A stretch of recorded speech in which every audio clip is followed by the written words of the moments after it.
వ్యవసాయం చేస్తే అప్పుల పాలేనా? ఒకరు కాదు ఇద్దరు కాదు, ఊరంతా ఇదే పరిస్థితి. ఇంతకీ ఎక్కడుందా ఊరు? ఏమా వడ్డీల పోరు?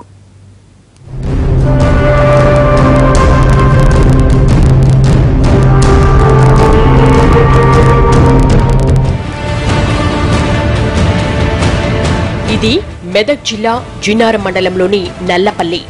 హైదరాబాద్కు కోతవేటు దూరంలో ఉంటుంది ఈ గ్రామం.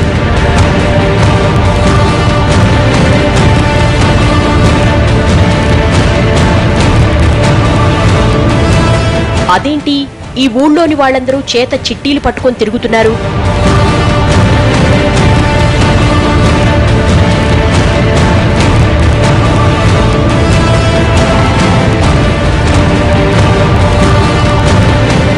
కొంపదీసి చిట్టీలు కాని కడుతున్నారా?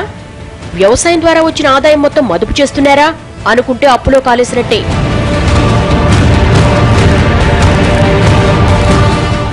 నల్లపల్లిలో సుమారు 650 మంది రైతులు. కూరగాయలు సాగు చేయడం వీళ్ల ప్రధాన వృత్తి.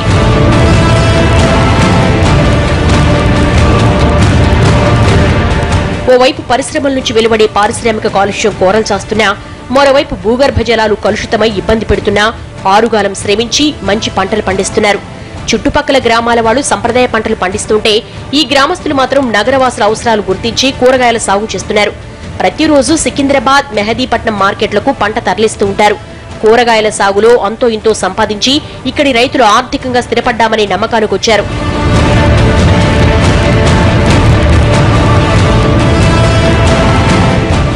అంతా బావుందనుకునే లోపే కరువు కాటేసింది. ఇక్కడి రైతుల జీవితాన్ని ఒక్కసారిగా చిదిమేసింది. కాలం కలిసిరాక పంట దిగుబడి తగ్గడమే కాదు, గిట్టుబాటు ధర లభించక నల్లపల్లి రైతులు దిక్కుతోచని పరిస్థితుల్లో కొట్టుమిట్టాడుతున్నారు. మాతన పంట లేనప్పుడేమో 100 రూపాయల కిలో అంటారు. ఏదాని ప్రతి ఒక్క పంట ఇప్పుడు కందులకు 11,000 క్వింటలు అన్నారు. మాతన వండి 4,000 క్వింటలు అయింది.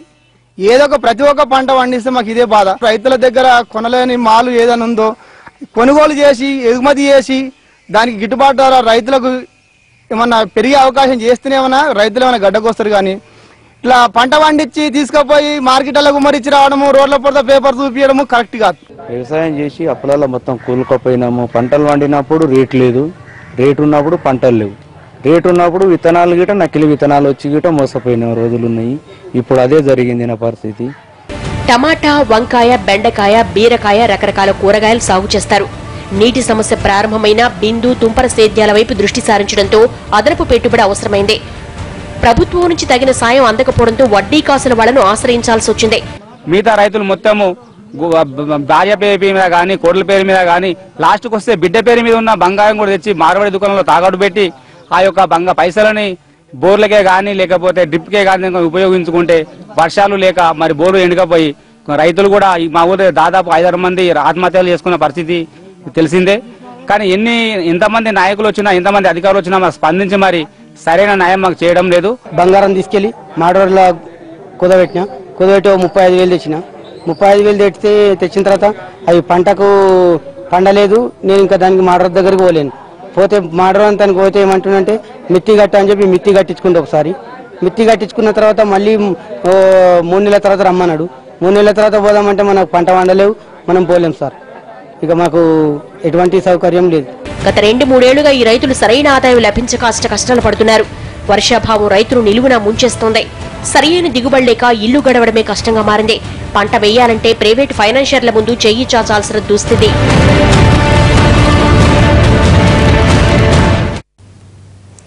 నల్లపల్లి రైతుల పంట మొత్తం అప్పు అనే పురుగు తొలిచేస్తోంది. ఎందుకు ఈ దుస్థితి? బ్యాంకులను ఆశ్రయిస్తే పోయేదానికి ఇంత కష్టం అనుభవించడం ఎందుకు అని ఆరా తీస్తే కడుపు చించుకుంటే కాళ్ల మీద పడుతుంది. ఆ ఒక్కటి అడగండి, బ్యాంకుల నుంచి అందుతున్న సాయం అంతంత మాత్రం కావడమే ఇందుకు కారణమంటారు ఇక్కడి వాళ్లు.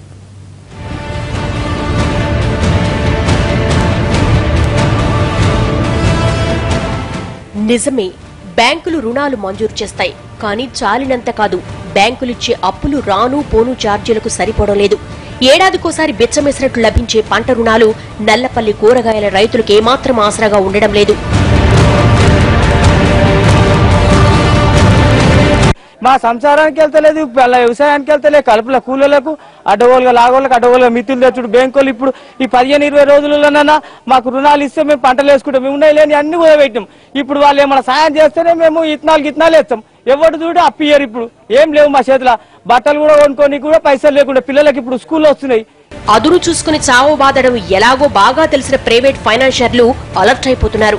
గోతికాడ నక్కల్లా కాచుకుని కూర్చుని అవకాశం మాది అంటూ చెలరేగిపోతున్నారు. నర్సాపూర్, వికారాబాద్, హైదరాబాద్ ఫైనాన్షియర్లు మేమప్పిస్తామంటూ ముందుకొచ్చారు. ఎంతంటే అంత, ఎప్పుడంటే అప్పుడు అప్పులిస్తామంటూ మాయమాటలు చెప్పారు.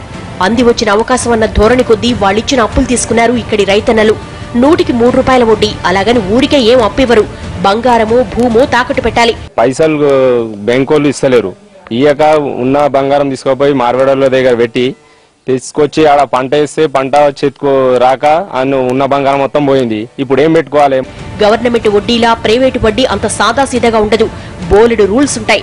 ఏమాత్రం టైం తప్పామో ఇక ఆ వడ్డీ రైతు నడ్డి విరగొడుతుంది. ఒకవేళ సమయానికి కట్టలేకపోతే ఆ వడ్డీ కూడా అసల్లో కలుపుకొని దాని మీద కూడా వడ్డీలేసి జనం జీవితాలతో ఆడుకుంటారు. తాకట్టు పెట్టిన వస్తువులు కేవలం 11 నెలల్లోపే విడిపించుకోవాలి. 12వ నెల వస్తే ఇక ఆ వస్తువుపై ఆశ వదిలేసుకోవాల్సిందే. వస్తువు వాళ్ల వశమైపోతుంది. మొత్తంగా అప్పు తీర్చడం ఏమాత్రం ఆలస్యమైనా తాకట్టు పెట్టిన బంగారం, భూమికి నీళ్లు వదిలేసుకోవాల్సిందే. ఇవి పంట వండలే, అప్పు కట్టలే. 4 సంవత్సరాలు అట్లే ఉన్నది. 3 తులాలు అటే పోయింది. సంవత్సరం అయితే ఇయ్య అన్నారు. ఇక సపోర్ట్ చేయకుండా డబ్బులు లేక. జిన్నారం మండలానికి చెందిన నల్లపల్లి గ్రామం నర్సాపూర్ ఎస్బీఐ పరిధిలో ఉంది. బ్యాంకు రుణాల కోసం ఈ గ్రామస్తులు నర్సాపూర్ వరకు వెళ్లి బ్యాంకు చుట్టూ ప్రదక్షిణలు చేయడం సమస్యగా మారింది. బ్యాంకులు కూడా అంత తేలిగ్గా రైతు గోడు పట్టించుకునే పరిస్థితి లేదు. బ్యాంకర్ల నుంచి స్పందన లేకపోవడంతో ఈ రైతులు ప్రైవేట్ ఫైనాన్షియర్ల వైపు చూడాల్సిన పరిస్థితి. 3 తులాలు పెట్టినాము, మరి రాలేదు. ఇంకా తెచ్చుకోనికి పంటలు వండలేవు. బ్యాంకులో ఉంది.